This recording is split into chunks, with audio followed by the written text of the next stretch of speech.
how do you explain when things don't go as we assume? Or better, how do you explain when others are able to achieve things that seem to defy all of the assumptions? For example, why is Apple so innovative? Year after year after year after year, they're more innovative than all their competition. And yet, they're just a computer company. They're just like everyone else. They have the same access to the same talent, the same agencies, the same consultants, the same media. Then why is it that they seem to have something different? Why is it that Martin Luther King led the civil rights movement? He wasn't the only man who suffered in a pre-civil rights America, and he certainly wasn't the only great orator of the day. Why him? And why is it that the Wright brothers were able to figure out controlled powered manned flight when there were certainly other teams who were better qualified, better funded, and they didn't achieve powered manned flight, and the Wright brothers beat them to it? There's something else at play here. About 3.5 years ago, I made a discovery, and this discovery profoundly changed my view on how I thought the world worked, and it even profoundly changed the way in which I operate in it. As it turns out, there's a pattern. As it turns out, all the great and inspiring leaders and organizations in the world, whether it's Apple or Martin Luther King or the Wright brothers, they all think, act, and communicate the exact same way, and it's the complete opposite to everyone else. All I did was codify it. And it's probably the world's simplest idea. I call it the golden circle.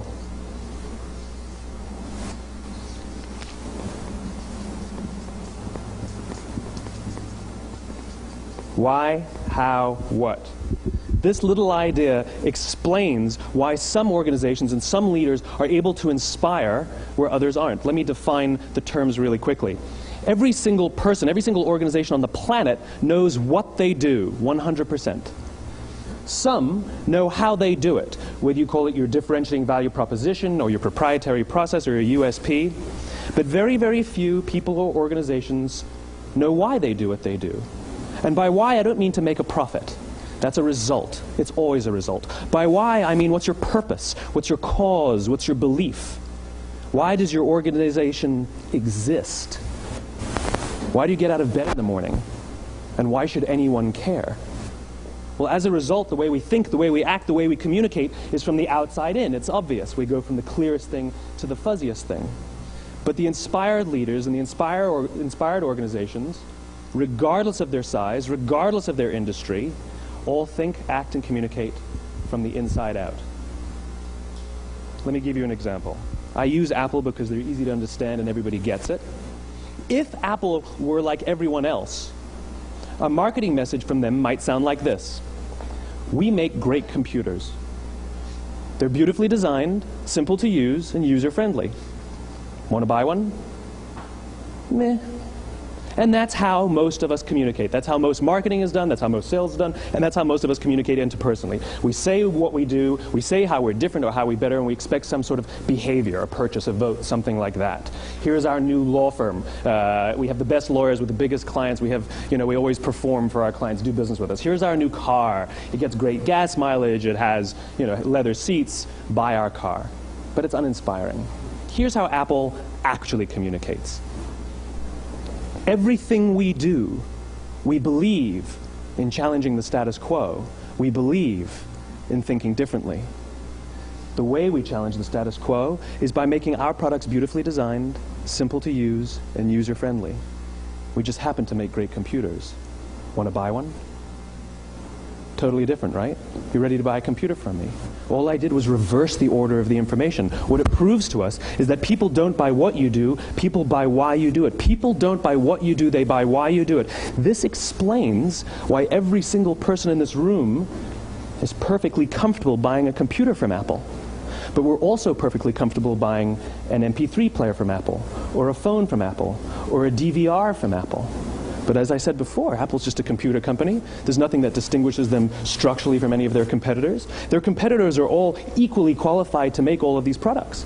In fact, they tried. A few years ago, Gateway came out with flat-screen TVs. They're eminently qualified to make flat-screen TVs. They've been making flat-screen monitors for years. Nobody bought one.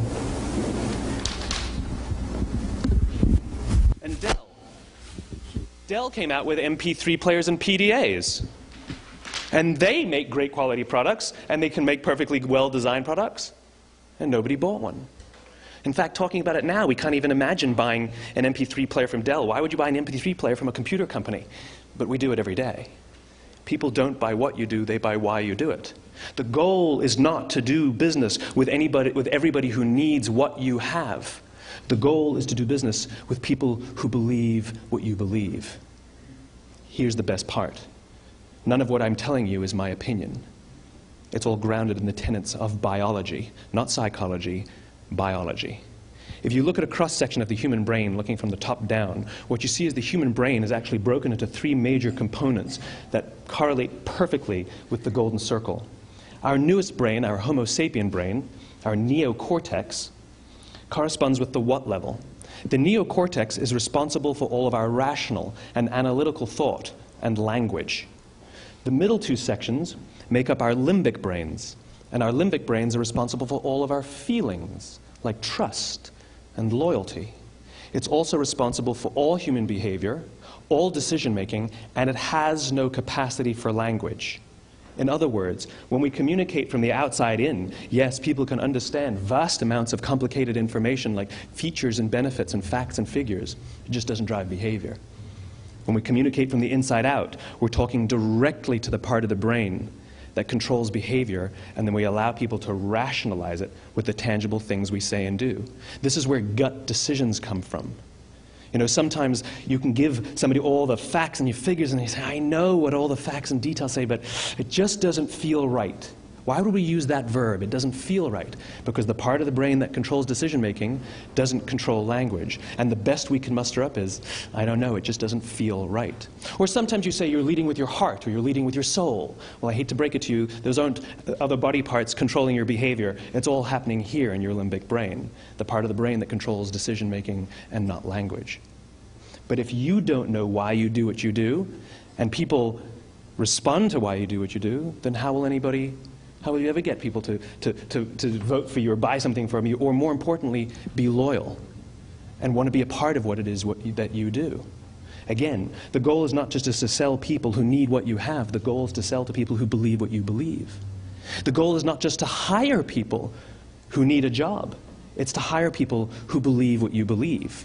I always say that, you know, there's, if you hire people just because they can do a job, they'll work for your money. But if you hire people who believe what you believe, they work for you with blood and sweat and tears. And nowhere else is there a better example of this than with the Wright brothers. Most people don't know about Samuel Pierpont Langley. And back in the early 20th century, the pursuit of powered man flight was like the dot-com of the day. Everybody was trying it. And Samuel Pierpont Langley had what we assume to be the recipe for success. I mean, even now you ask people, why did your product or why did your company fail? And people always give you the same permutation of the same three things. Undercapitalized, the wrong people, bad market conditions. It's always the same three things. So let's explore that. Samuel Pierpont Langley was given $50,000 by the War Department to figure out this flying machine. Money was no problem. He held a seat at Harvard and worked at the Smithsonian and was extremely well connected. He knew all the big minds of the day. He hired the best minds money could find, and the market conditions were fantastic. The New York Times followed him around everywhere, and everyone was rooting for Langley. And how come we've never heard of Samuel Pierpont Langley? A few hundred miles away in Dayton, Ohio, Orville and Wilbur Wright. They had none of what we consider to be the recipe for success. They had no money. They paid for their dream with the proceeds from their bicycle shop. Not a single person on the Wright brothers' team had a college education, not even Orville or Wilbur. And the New York Times followed them around nowhere. The difference was Orville and Wilbur were driven by a cause, by a purpose, by a belief. They believed that if they could figure out this flying machine, it'll change the course of the world. Samuel Pierpont Langley was different. He wanted to be rich, and he wanted to be famous. He was in pursuit of the result. He was in pursuit of the riches. And lo and behold, look what happened. The people who believed in the Wright brothers' dream worked with them with blood and sweat and tears. The others just worked for the paycheck. And they tell stories of how every time the Wright brothers went out, they would have to take 5 sets of parts because that's how many times they would crash before they came in for supper. And eventually, on December 17th, 1903, the Wright brothers took flight. And no one was there to even experience it. We found out about it a few days later. And further proof that Langley was motivated by the wrong thing, the day the Wright brothers took flight, he quit. He could have said, "That's an amazing discovery, guys. Now we'll improve upon your technology." But he didn't. He wasn't first. He didn't get rich. He didn't get famous. So he quit. People don't buy what you do, they buy why you do it. And if you talk about what you believe, you will attract those who believe what you believe. Well, why is it important to attract those who believe what you believe? Something called the law of diffusion of innovation. And if you don't know the law, you definitely know the terminology. The first 2.5% of our population are our innovators. The next 13.5% of our population are our early adopters. The next 34% are your early majority, your late majority, and your laggards. The only reason these people buy touch-tone phones is because you can't buy rotary phones anymore. We all sit at various places at various times on the scale, but what the law of diffusion of innovation tells us is that if you want mass market success or mass market acceptance of an idea, you cannot have it until you achieve this tipping point between 15 and 18% market penetration, and then the system tips. And I love asking businesses, what's your conversion on new business? And they love to tell you, oh, it's about 10%, proudly. Well, you can trip over 10% of the customers. We all have about 10% who just get it. That's how we describe them, right? That's like that gut feeling, oh, they just get it. The problem is, how do you find the ones that just get it before you're doing business with them versus the ones who don't get it? So it's this here, this little gap, that you have to close, as Geoffrey Moore calls it, crossing the chasm. Because you see, the early majority will not try something until someone else has tried it first. And these guys, the innovators and the early adopters, they're comfortable making those gut decisions. They're more comfortable making those intuitive decisions that are driven by what they believe about the world, and not just what product is available. These are the people who stood online for 6 hours to buy an iPhone when they first came out, when you could have just walked into the store the next week and bought one off the shelf. These are the people who spent $40,000 on flat-screen TVs when they first came out, even though the technology was substandard. And by the way, they didn't do it because the technology was so great. They did it for themselves. It's because they wanted to be first. People don't buy what you do, they buy why you do it. And what you do simply proves what you believe. In fact, people will do the things that prove what they believe. The reason that person bought the iPhone in the first 6 hours, or stood in line for 6 hours, was because of what they believed about the world and how they wanted everybody to see them. They were first. People don't buy what you do, they buy why you do it. So let me give you a famous example, a famous failure and a famous success of the law of diffusion of innovation. First, the famous failure. It's a commercial example. As we said before a second ago, the recipe for success is money and the right people and the right marketing conditions, right? You should have success then. Look at TiVo. From the time TiVo came out about 8 or 9 years ago to this current day, they are the single highest quality product on the market. Hands down, there is no dispute. They were extremely well funded. Market conditions were fantastic. I mean, we use TiVo as a verb. I TiVo stuff on my piece of junk Time Warner DVR all the time. But TiVo is a commercial failure. They've never made money. And when they went IPO, their stock was at about $30 or $40 and then plummeted, and it's never traded above 10.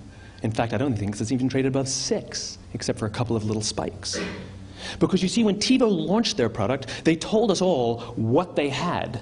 They said, we have a product that pauses live TV, skips commercials, rewinds live TV, and memorizes your viewing habits without you even asking. And the cynical majority said, we don't believe you, we don't need it, we don't like it, you're scaring us. What if they had said, if you're the kind of person who likes to have total control over every aspect of your life, boy, do we have a product for you. It pauses live TV, skips commercials, memorizes your viewing habits, etc., etc. People don't buy what you do, they buy why you do it, and what you do simply serves as the proof of what you believe. Now let me give you a successful example of the law of diffusion of innovation. In the summer of 1963, 250,000 people showed up on the Mall in Washington to hear Dr. King speak. They sent out no invitations, and there was no website to check the date. How do you do that? Well, Dr. King wasn't the only man in America who was a great orator. He wasn't the only man in America who suffered in a pre-civil rights America. In fact, some of his ideas were bad. But he had a gift. He didn't go around telling people what needed to change in America. He went around and told people what he believed. I believe, I believe, I believe, he told people. And people who believed what he believed took his cause and they made it their own, and they told people. And some of those people created structures to get the word out to even more people. And lo and behold, 250,000 people showed up on the right day, on the right time, to hear him speak. How many of them showed up for him? 0. They showed up for themselves. It's what they believed about America that got them to travel on a bus for 8 hours to stand in the sun in Washington in the middle of August. It's what they believed, and it wasn't about black versus white. 25% of the audience was white. Dr. King believed that there are two types of laws in this world, those that are made by a higher authority and those that are made by man. And not until all the laws that are made by man are consistent with the laws that are made by the higher authority will we live in a just world. It just so happens that the civil rights movement was the perfect thing to help him bring his cause to life. We followed him not for him, but for ourselves. And by the way, he gave the I have a dream speech, not the I have a plan speech. Listen to politicians now with their comprehensive 12-point plans. They're not inspiring anybody. Because there are leaders and there are those who lead. Leaders hold a position of power or authority, but those who lead inspire us. Whether they're individuals or organizations, we follow those who lead not because we have to, but because we want to. We follow those who lead not for them, but for ourselves. And it's those who start with why that have the ability to inspire those around them or find others who inspire them. Thank you very much.